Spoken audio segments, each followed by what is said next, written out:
When going through a separation or divorce, it is important to know what family property is and how the marital home equity is divided between spouses.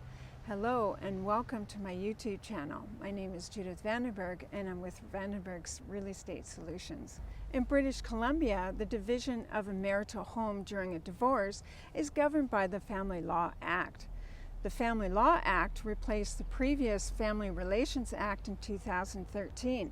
The Act is the primary legislation governing family law matters such as parenting arrangements, child and spousal support, and the division of family property and debt.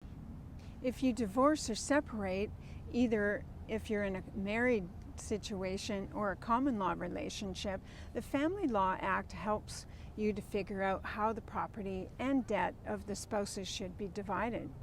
The Family Law Act divides property into two categories: family property and excluded property.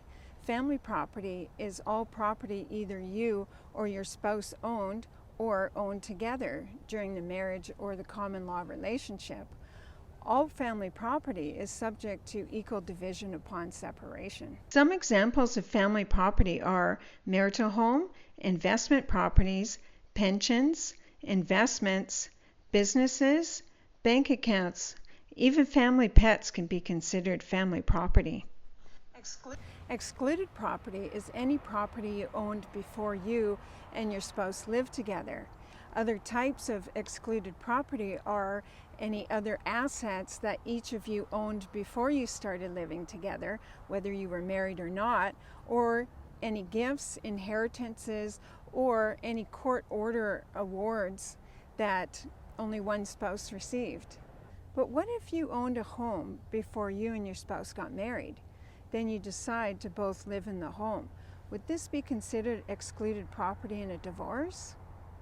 Yes and no. The property owned before the marriage is excluded property, but if the home increased in value during the time you're living together, the increased value is considered family property. That means you need to share the amount of the increased home equity with your spouse.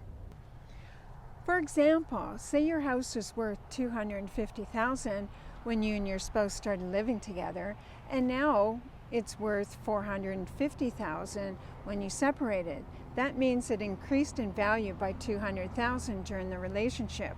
Your spouse gets half of the increased value, or $100,000.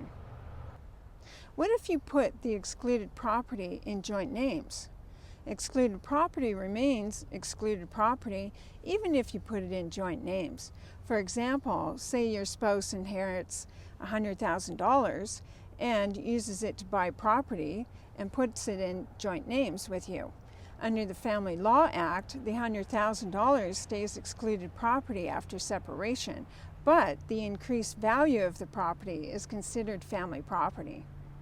What if you sold an excluded property and bought another property with the proceeds of the excluded property?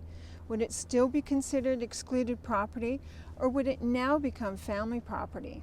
Let's say if you owned an apartment before you got married and you sold it to buy the family home after you got married.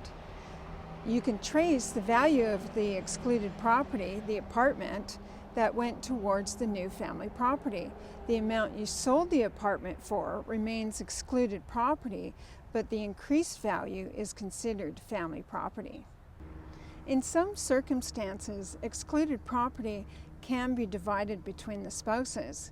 In a case where the spouses has a written agreement between them which states that excluded property will be treated like family property, they can agree how it will be divided between them. This agreement can be made at the beginning, during, or the end of the relationship. The court can also decide if excluded property will be divided to make sure each spouse gets what is fair. Excluded property can be divided if family property or family debt outside BC can't be divided, or it would be greatly unfair not to divide the excluded property considering how long the relationship was. Divorce can be a bit complicated when it comes to property division, but with a little knowledge it can make it clearer. It can also be important when making agreements between you and your spouse through separation or divorce to always seek legal advice. Thank you for watching How Marital Home Equity is Divided. If you liked the video, please give me a thumbs up. If you'd like to see more content every month, please hit the subscribe button below and don't forget to hit the bell. And I'll see you next time.